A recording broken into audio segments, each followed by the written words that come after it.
Halo, kita berjumpa lagi. Hari ini kita akan membahas terkait peluang. Peluang di sini, hal yang pertama harus kita ketahui adalah cara menentukan banyaknya kemungkinan yang ada, karena peluang itu adalah kemungkinan. Kita mulai dengan kaidah pencacahan. Kaidah pencacahan itu adalah suatu kaidah yang digunakan untuk menghitung semua kemungkinan yang dapat terjadi dalam suatu kejadian. Nah, kaidah pencacahan ini ada dua. Yang pertama dengan menggunakan aturan penjumlahan dan yang kedua dengan aturan perkalian.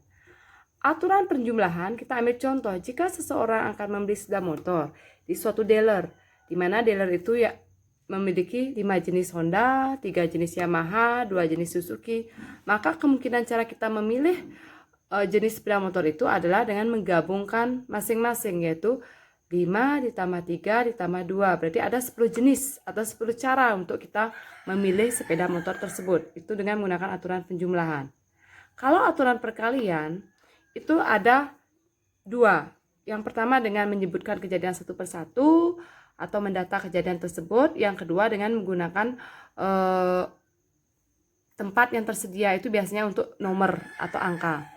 Yang pertama, menyebutkan kejadian satu persatu, kita misalkan contohnya adalah jika sebuah dadu dan sebuah uang logam dilempar secara bersamaan, berapakah hasil yang berlainan yang dapat terjadi? Di dalam uang logam itu ada dua sisi, yaitu ada sisi angka dan sisi gambar. Kemudian kita tahu dadu. Dadu itu memiliki 6 sisi. Sisi yang bertuliskan mungkin bulatan 1, ada yang bulatan 2, bulatan 3, bulatan 4, sampai bulatan 6. Nah, karena dia dilempar bersamaan, kemungkinan-kemungkinan yang ada adalah jika uang menunjukkan angka, kemudian dadu menunjukkan mata dadu 1. Itu kemungkinan yang pertama. Kemungkinan yang kedua, uang tetap menunjukkan angka, sedangkan dadu menunjukkan mata dadu 2. Kemudian uang menunjukkan angka, dadu menunjukkan mata dadu 3. Sampai dia menunjukkan mata dadu 6. Nah, kalau dari uang itu dilempar, dia menunjukkan gambar, dadu menunjukkan mata dadu 1, kita tuliskan sebagai G1. Dan seterusnya. Sehingga kemungkinan-kemungkinan yang ada itu adalah angka mata dadu 1, angka mata dadu 2, angka mata dadu 3, angka mata dadu 4, angka mata dadu 5, angka mata dadu 6. Kemudian gambar mata dadu 1, gambar mata dadu 2, gambar mata dadu 3, gambar mata dadu 4, gambar mata dadu 5, gambar mata dadu 6. Itulah semua kemungkinan yang ada, sehingga banyaknya cara dari yang kita dapatkan dari pelemparan satu mata dadu dan satu mata uang itu adalah kita hitung ini berapa banyaknya. Ini banyaknya adalah 12 cara.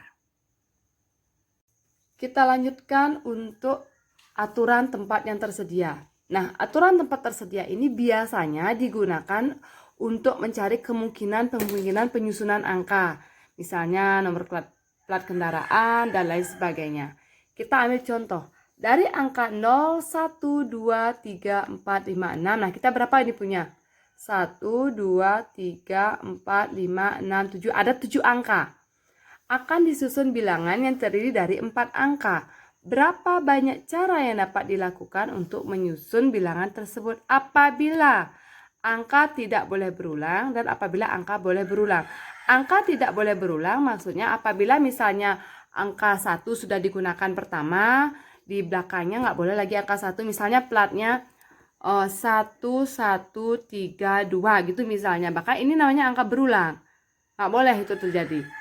Maka 1132 ini akan dikecualikan. Nah, kalau angkanya tidak boleh berulang, berarti keempat angkanya itu adalah angka yang berbeda. Itu namanya angka tidak boleh berulang. Tapi kalau angka boleh berulang, 1111 itu pun termasuk dihitung di dalam cara mendapatkan aturan tempat tersedia tersebut. Nah, kita mulai penyelesaian dengan angka tidak boleh berulang. Nah, karena yang diminta adalah 4 angka, berarti 4 angka itu adalah ribuan. Kita buatkan kotak aja dulu biar gak membingung. Ribuan, ratusan, puluhan, satuan. Nah, karena dia konsepnya adalah 4 angka, di sini ada angka 0. 0 tidak boleh menempati tempat pertama. Karena apa? Kalau dia 0 menempati tempat pertama, maka dia akan berubah menjadi angka ratusan, bukan ribuan lagi. Secara logika tidak ada orang bilang 0 100, nggak ada seperti itu tetap ratusan. Maka dari itulah 0 akan dikecualikan dari posisi di ribuan. Karena 0 dikecualikan dari posisi ribuan, kita kan punya 7 angka. Kita hitung 1, 2, 3, 4, 5, 6, 7, kan ada 7 angka. Karena 0 dikecualikan, maka yang boleh menempati tempat ribuan itu adalah 6 angka lainnya. Entah itu 1K, 2K, 3, ataukah 6, itu boleh menempati di sini. Nah, ada syarat angka tidak boleh berulang. Tadi banyak angka yang ada kan 7. Sedangkan di sini di ribuan sudah pasti dipakai 1. Entah itu yang mana. Nah, maka di tempat ratusan itu akan tinggal 6 angka yang bisa kalian pilih. Karena 0 boleh menempati tempat ratusan. Makanya di sini akan ada 6 angka. Nah, karena tadi di sini dipakai 1, di sini dipakai 1, tadi ada 7 angka, maka di tempat puluhan hanya akan tinggal 5 angka. Kemudian di sini dipakai 1, di ratusan 1, di puluhan 1, 3 angka sudah dipakai, sedangkan ada 7, maka di satuan tinggallah 4 angka. Sehingga banyaknya yang bilangan yang dapat disusun tinggal dikalikan. 6 dikali 6 dikali 5 dikali 4. Sehingga akan menjadi 720 bilangan. Lanjutkan kalau angkanya boleh berulang. Nah, sekali lagi kita punya 7 pilihan angka. Kemudian di ribuan, karena 0 sekali lagi tidak boleh menempati ribuan, agar dia tetap kata ribuan tuh 0 nggak boleh di depan dia, maka di sini tetap ada 6 pilihan bilangan yang boleh. Nah, karena di sini boleh berulang itu seperti yang Ibu bilang tadi, kalau di depannya 1, di ratusan boleh 1 juga, itu namanya boleh berulang, maka kita tetap memiliki 7 pilihan angka di ratusan. Untuk di puluhan juga 7 karena dia boleh berulang. Kemudian di satuan juga 7, sehingga banyaknya bilangan dapat disusun adalah 6 kali 7 kali 7 kali 7, sehingga 2058 bilangan. Kita lanjutkan contoh selanjutnya.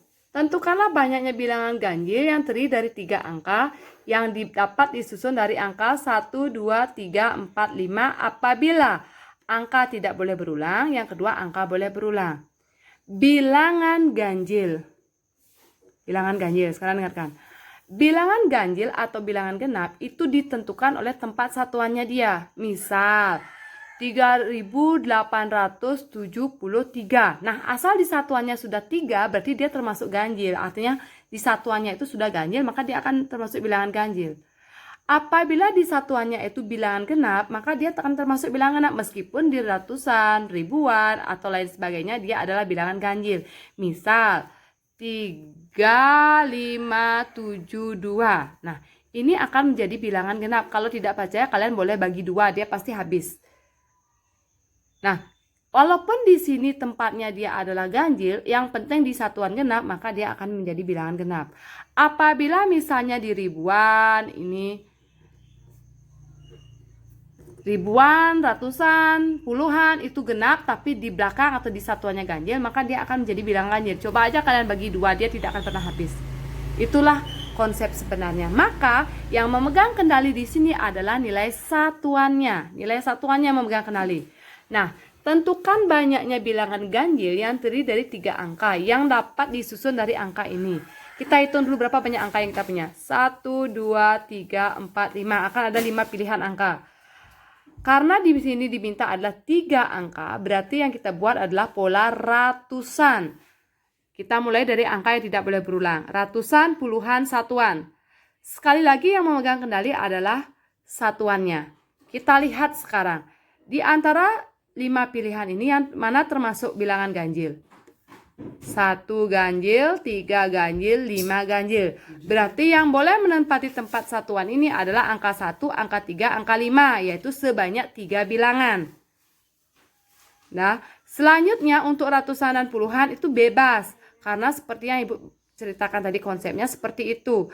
Jadi karena ada 5 bilangan, sudah dipakai 1, maka tinggal di ratusan itu ada 4 pilihan karena tidak boleh berulang.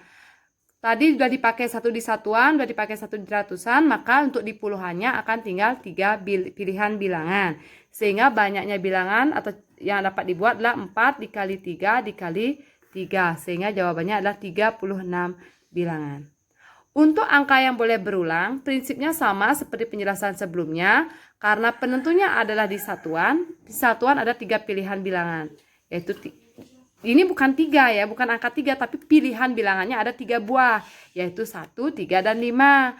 Kemudian karena boleh berulang, ada 5, dari soal kan ada 5 bilangan, ada 5 pilihan bilangan, bukan angka 5, tapi 5 pilihan bilangan.